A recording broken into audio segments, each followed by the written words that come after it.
10년 경력의 베테랑 승무원이 인천공항에서 단 5초 만에 무너졌습니다. 자부심으로 가득했던 그녀는 왜 한국 앞에서 눈물을 쏟았을까요? 세계는 힘으로 강해진다 믿었지만 그날 그녀는 깨달았습니다. 진짜 강함은 따뜻한 마음에서 시작된다는 걸. 평범한 한국인의 일상이 어떻게 세계인의 가슴을 울렸는지 지금부터 그 감동 실화를 전해드립니다. 그 전에 구독과 좋아요를 눌러주시면 영상 제작에 큰 힘이 됩니다. 안녕하세요. 저는 러시아 국제선 승무원 올가입니다. 오늘 제가 들려드릴 이야기는 제 인생의 전환점이 된 한국 방문기예요. 경유지일 뿐이라고 생각했던 한국이 어떻게 제 마음속 특별한 나라가 되었는지요. 동료 리사가 말했습니다. 올가, 이번 호놀룰루 노선이 인천 경유로 바뀌었어. 솔직히 처음엔 큰 기대가 없었죠. 20년 가까이 하늘을 날며 수많은 나라를 경유했지만 한국은 그저 또 하나의 스톱오버 포인트일 뿐이었으니까요. 비행기가 이륙하고 한국인 승객들을 관찰하기 시작했습니다. 정말 조용했어요. 누군가 짐을 올릴 때도 서로 도와주더군요. 참 무난한 사람들이네. 그때까지만 해도 저는 그 정도로만 생각했습니다. 드디어 인천공항에 도착했습니다. 첫인상은 정말 충격이었어요. 바닥이 거울처럼 반짝거렸고 천장은 끝도 없이 높았죠. 게이트를 나서자마자 작은 로봇이 다가왔습니다. 안녕하세요. 도와드릴까요? 러시아어로 말을 거는 겁니다. 순간 제가 공상과학 영화 속에 들어온 것 같았어요. 수암을 찾는 곳으로 가는 동안 놀라운 광경이 계속됐습니다. 에스컬레이터에서 사람들이 한쪽으로만 서 있더군요. 급한 사람들이 지나갈 수 있게요. 우리나라 공항에선 상상도 못할 일이었죠. 안내 표지판은 한국어, 영어, 중국어, 일본어, 심지어 러시아어까지. 이 정도로 외국인을 배려하는 공항이 있다니. 감탄이 절로 나왔습니다. 수화물 벨트 앞에서도 모두가 질서정연했어요. 아무도 밀치거나 소리 지르지 않았죠. 제 가방이 나오자 옆에 계시던 할아버지가 들어주려고 하셨습니다. 괜찮아요, 감사합니다. 제가 어눌한 한국어로 말하자 환하게 웃으시더라고요. 공항의 첨단 시설들이 계속해서 저를 놀라게 했습니다. 자동 체크인 기계, 무인 안내 시스템, 완벽한 와이파이 연결. 모든 게 마치 미래 도시 같았죠. 공항 직원들은 친절했고 청결 상태는 완벽했습니다. 공항에서 호텔로 가기 전 화장실에 들렀습니다. 그런데 그곳에서 제 인생관을 바꿀 장면을 목격했죠. 청소하시는 아주머니가 바닥을 닦고 계셨어요. 러시아에선 청소 노동자를 그저 투명인간처럼 여기는 게 일반적이죠. 그런데 한국은 달랐습니다. 정장 입은 남성이 들어오더니 잠시 걸음을 멈추고 말했죠. 고생 많으십니다. 저는 그 순간 얼어붙었습니다. 아주머니는 자연스럽게 답하셨어요. 아니에요, 좋은 하루 되세요. 그 광경이 너무나 자연스러워서 더 충격적이었죠. 이어서 들어온 젊은 여성도 고개를 숙였습니다. 수고하세요. 이게 한국의 문화구나. 처음으로 깨달았죠. 노동을 존중하고 사람을 사람으로 대하는 것. 그게 이 나라에선 너무나 당연한 일상이었던 겁니다. 저도 용기를 내어 아주머니께 인사를 했습니다. 안녕하세요. 서툰 발음이었지만 아주머니는 환하게 웃으셨죠. 어서 오세요. 러시아 분이세요? 잘 오셨어요. 그 따뜻한 미소가 지금도 잊혀지지 않아요. 화장실을 나오면서 저는 깊은 생각에 잠겼습니다. 우리나라에선 왜 이런 문화가 없을까? 청소하는 분들도 같은 사람인데 왜 우리는 그들을 투명인간 취급할까? 한국에서의 첫 1시간 만에 저는 이미 많은 것을 배우고 있었습니다. 공항 곳곳에서 비슷한 장면들이 계속됐어요. 안내 데스크 직원에게 감사합니다라고 인사하는 사람들. 경비원에게 수고하세요라고 말하는 여행객들. 이런 작은 인사들이 모여 따뜻한 사회를 만드는구나 싶었죠. 입국 심사장에서도 놀라운 일이 있었습니다. 제 앞 할머니가 서류를 떨어뜨리셨는데 뒤에 서 있던 젊은이가 재빨리 주워드렸죠. 할머니가 고맙다고 하시자 젊은이는 밝게 웃으며 말했습니다. 천만에요. 좋은 여행 되세요. 공항 직원들도 남달랐어요. 길을 잃고 헤매는 외국인이 있으면 먼저 다가가 도와주더군요. 짐이 많은 가족을 보면 카트를 가져다 주고 아이가 울면 장난감을 건네기도 했죠. 심지어 청소 카트를 밀고 가시는 아주머니께도 지나가는 사람들이 비켜주며 목례를 했습니다. 모두가 서로를 인간으로 존중하는 모습이 너무나 인상적이었어요. 러시아 공항에서는 절대 볼 수 없는 광경이었죠.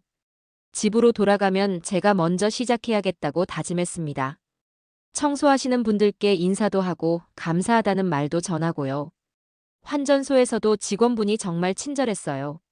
제가 한국 돈을 처음 만져보는 걸 알고는 지폐 하나하나를 설명해 주시더군요. 이게 10,000원이고 이게 5,000원이에요. 동전은 이렇게 구분하시면 돼요. 셔틀버스를 타고 호텔로 향했습니다. 창밖으로 보이는 풍경이 또 한 번 놀라웠죠. 도로는 깔끔했고 차들은 정해진 차선을 정확히 지켰어요. 클렉슨 소리도 거의 들리지 않았습니다. 이렇게 조용한 대도시가 있다니. 모스크바의 시끄러운 거리가 떠올랐죠. 버스 기사님도 인상적이었어요. 승객들이 탈 때마다 안녕하세요라고 인사하시고 내릴 때는 조심히 가세요라고 말씀하셨죠. 큰 짐을 든 승객이 있으면 잠시 기다려주시기도 했습니다. 호텔에 도착하자 또 다른 놀라움이 기다리고 있었습니다. 프런트 직원이 말했어요. 도브로 포잘로바트. 유창한 러시아어였습니다. 저는 깜짝 놀라 물었죠. 러시아어를 하시네요? 직원이 미소 지으며 대답했습니다.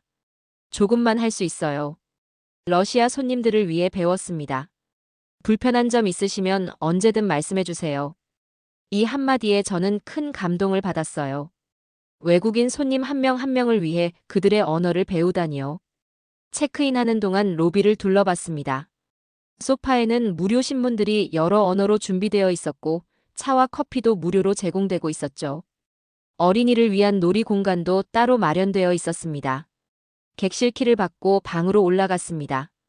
엘리베이터에서도 놀라운 일이 있었어요. 제가 양손에 짐을 들고 있자 함께 탄 한국인이 몇 층이냐고 물으며 대신 버튼을 눌러주었습니다. 방에 들어서자 자동으로 불이 켜졌죠. 커튼도 버튼 하나로 열리고 방 온도도 자동으로 조절됐어요. 욕실에는 러시아어로 된 안내문까지 있었습니다. 더 놀라운 건 침대 위에 놓인 환영 카드였어요. 올가님, 한국 방문을 환영합니다. 러시아어로 정성스럽게 적혀 있었죠. 옆에는 한국 전통차와 과자가 놓여 있었습니다. 침대 옆 태블릿으로 룸서비스를 주문할 수 있었고 주변 관광지 정보도 러시아어로 제공됐죠. 심지어 러시아 음식을 파는 근처 식당 목록까지 있었어요. 잠시 휴식 후 동료들과 함께 거리로 나갔습니다. 호텔 앞 도로에는 점자블록이 깔려 있었고 신호등에는 음성 안내가 나왔죠. 휠체어를 탄 분이 지나가자 사람들이 자연스럽게 길을 비켜주더군요. 횡단보도에서는 모든 차가 정확히 멈춰 섰고 보행자들도 신호를 철저히 지켰어요. 한 어린이가 빨간불에 건너려 하자 옆에 있던 어른이 부드럽게 말렸습니다. 잠깐만 초록불 될 때까지 기다리자. 가장 인상적이었던 건 거리의 소음이었습니다. 아니, 정확히는 소음이 없었다는 거죠. 차들은 불필요한 경적을 울리지 않았고 사람들도 큰 소리로 떠들지 않았어요. 편의점에 들어가 봤습니다. 입구에 들어서자 센서가 작동하며 자동문이 열렸고 직원분이 말했죠. 어서 오세요. 가게 안은 정말 깔끔했어요. 상품들이 가지런히 정리되어 있었고 바닥은 반짝반짝 빛났죠. 음료수를 고르다가 실수로 하나를 떨어뜨렸는데 직원분이 달려와 괜찮으시냐고 물으며 새 것으로 바꿔주셨습니다. 계산할 때 직원분이 물었어요. 봉투 필요하세요? 제가 내라고 하자 깨끗한 봉투에 물건을 담아주며 영수증까지 정성스럽게 접어 넣어주셨죠. 감사합니다. 좋은 하루 되세요. 다음 날 아침, 저희는 인천의 전통시장을 구경하기로 했습니다. 시장은 활기가 넘쳤지만 역시나 질서정연했죠. 상인들은 친절했고 강매하는 사람은 한 명도 없었어요. 그때였습니다. 무거운 손수레를 끌고 가시던 할머니가 작은 턱에 걸려 비틀거리셨어요. 순간 저는 놀라운 광경을 목격했죠. 근처에 있던 젊은 남성이 뛰어가 할머니를 부축했습니다. 이어서 또 다른 청년이 달려와 손수레를 잡아주었죠. 할머니, 괜찮으세요? 다치신 데는 없으세요? 젊은이의 목소리엔 진심 어린 걱정이 묻어났어요. 할머니가 대답하셨죠. 괜찮아, 고맙다. 청년들은 짐을 대신 날라드리겠다고 했지만 할머니는 정중히 거절하셨어요. 대신 그들은 할머니가 안전하게 모퉁이를 돌 때까지 곁에서 지켜봐 드렸습니다. 저는 그 순간 눈물이 핑 돌았어요. 이게 진짜 배려구나. 누가 시키지 않아도 보상을 바라지 않고도 자연스럽게 도움의 손길을 내미는 것. 이게 한국 사람들의 마음이구나. 그날 오후 저는 월미도 바닷가를 찾았습니다. 겨울바람이 차가웠지만 마음은 따뜻했죠. 벤치에 앉아 파도 소리를 들으며 생각했어요. 한국이라는 나라는 대체 어떻게 이런 문화를 만들어낸 걸까? 공원을 산책하다 또 한 번 감동적인 장면을 봤습니다. 아이가 넘어져 울자 주변에 있던 어른들이 모두 달려와 도와주더군요. 아이 엄마는 계속 고개를 숙였죠. 감사합니다, 감사합니다. 도와준 분들은 손을 저었습니다. 아니에요, 당연한 일이죠. 저녁 무렵 호텔로 돌아가는 길에 작은 카페에 들렀습니다. 문을 열자 따뜻한 공기와 함께 인사가 들렸죠. 어서 오세요. 주문을 할 때 제가 한국어가 서툴자 점원은 천천히 영어로 메뉴를 설명해 주었습니다. 커피를 기다리며 창밖을 바라봤어요. 퇴근 시간인데도 사람들이 질서정연하게 움직이고 있었죠. 지하철역으로 향하는 사람들은 한 줄로 서서 차례를 기다렸고 버스 정류장에서도 새치기 하는 사람은 없었습니다. 이 나라 사람들은 어떻게 이렇게 서로를 배려하며 살아갈까? 저는 깊은 생각에 잠겼습니다. 저녁 시간 동료들과 함께 삼겹살집을 찾았습니다. 한국의 대표 음식을 꼭 먹어보고 싶었거든요. 식당에 들어서자 직원들의 활기찬 인사가 들렸죠. 어서 오세요. 자리에 앉자 젊은 직원 수빈이 다가왔습니다. 처음 오셨나요? 제가 어눌한 한국어로 네, 러시아에서 왔어요 라고 하자 수빈의 눈이 반짝였죠. 와, 러시아요? 제가 고기 구워드릴게요. 한국식으로 먹는 법도 알려드릴게요. 수빈은 정말 친절했어요. 불판 위에 고기를 올리며 설명을 시작했죠. 고기가 이렇게 갈색이 되면 뒤집어야 해요. 너무 익히면 질겨져요.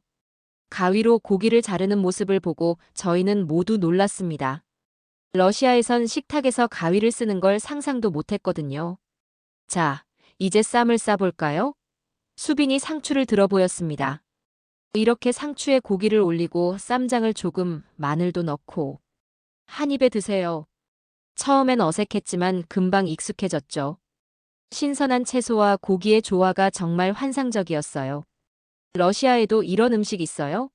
수빈이 물었습니다. 리사가 대답했죠. 아니요, 우리는 보통 고기를 접시에 담아서 먹어요. 이렇게 여러 가지를 함께 먹는 건 처음이에요.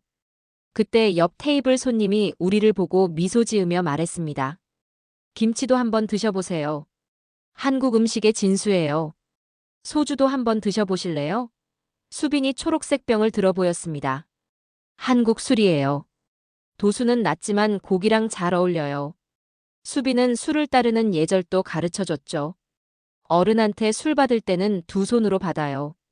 그리고 고개를 살짝 돌려서 마시는 게 예의예요. 왜 고개를 돌려요? 제가 물었죠.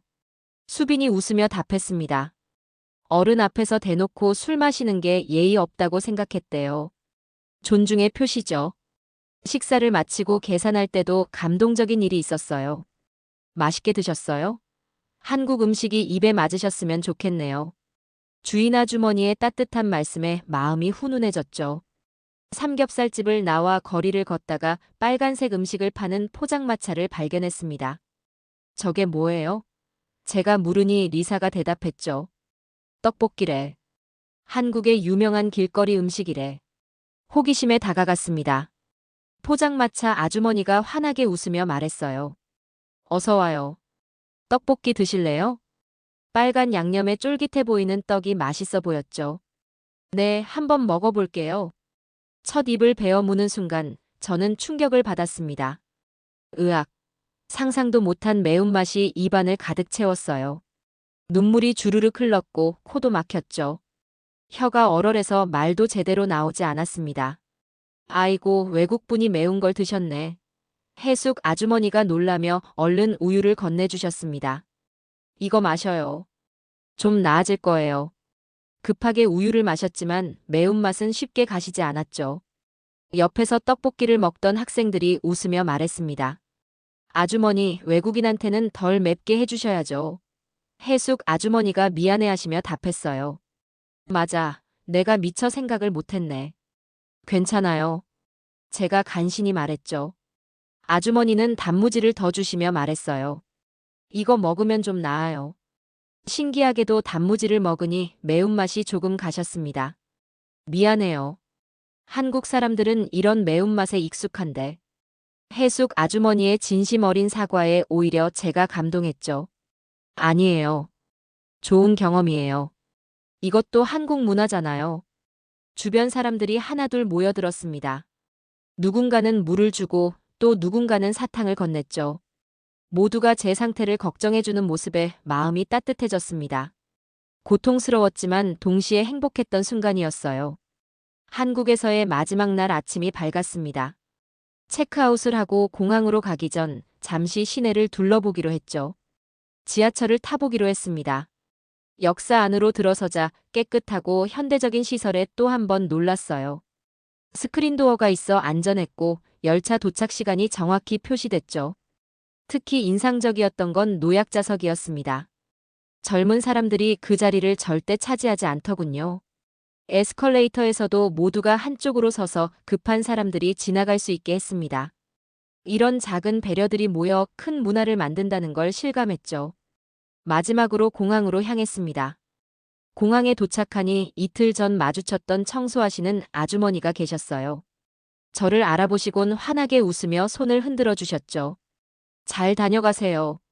그 순간 제 마음이 뭉클해졌습니다. 짧은 만남이었지만 서로를 기억하고 인사를 나누는 이 따뜻함. 이게 바로 한국이구나 싶었어요. 기념품 가게에서 작은 열쇠고리를 하나 샀습니다. 한옥 모양의 예쁜 열쇠고리였죠. 이걸 볼 때마다 한국에서의 기억을 떠올리게 될 것 같았어요. 면세점을 둘러보며 동료들과 이야기를 나눴습니다. 한국 정말 대단한 나라야. 리사가 말했죠. 사람들이 이렇게 친절하고 질서정연할 수 있다니. 저도 고개를 끄덕였습니다. 응, 꼭 다시 오고 싶어. 게이트로 가는 길, 안내방송이 들렸습니다. 안녕히 가세요. 그 한국어 인사가 정겹게 느껴졌죠. 비행기에 오르는 순간 제 마음은 복잡했습니다. 겨우 이틀이었지만 한국은 제게 많은 것을 가르쳐줬어요. 자리에 앉아 창밖을 보니 인천공항이 점점 멀어졌습니다. 안녕, 한국아. 속으로 인사했죠. 그런데 이상하게도 이별이 슬프지 않았어요. 왜냐면 꼭 다시 올 거라는 확신이 있었거든요. 올가, 무슨 생각해? 리사가 물었습니다. 저는 미소 지으며 답했죠. 한국이 이렇게 멋진 나라인 줄 몰랐어. 단순한 경유지가 아니었어. 비행기가 이륙하고 구름 위로 올라갔습니다. 열쇠고리를 꺼내 만지작거리며 생각했죠. 청소하시는 아주머니께 인사하는 문화, 넘어진 할머니를 도와주는 청년들, 외국인에게도 친절한 식당 직원들, 매운 떡볶이에 놀란 저를 걱정해주던 사람들. 이 모든 게 한국의 진짜 모습이었습니다. 화려한 건물이나 첨단 기술도 인상적이었지만 제 마음을 움직인 건 결국 사람들이었어요. 서로를 존중하고 배려하는 그 따뜻한 마음이요. 다음번엔 서울도 가보고 싶어. 제가 말했습니다. 부산이라는 곳도 좋대. 리사가 덧붙였죠. 우리는 벌써 다음 한국 여행을 계획하고 있었습니다. 비행기가 러시아로 향하는 동안 저는 결심했습니다. 한국에서 배운 것들을 제 삶에도 적용해 보겠다고요. 청소하시는 분들께 인사도 하고 도움이 필요한 사람들에게 먼저 손 내밀어 보겠다고요. 한국은 더 이상 제게 단순한 경유지가 아니었습니다. 제 마음속 특별한 목적지가 되었죠. 언젠가 다시 그곳에 가서 안녕하세요라고 인사할 그날을 기다리며 저는 조용히 눈을 감았습니다. 오늘의 사연은 여기까지입니다. 사연이 재미있었다면 구독과 좋아요 눌러주세요. 감동살롱은 더 감동 있는 사연으로 찾아뵐게요. 항상 행복하세요.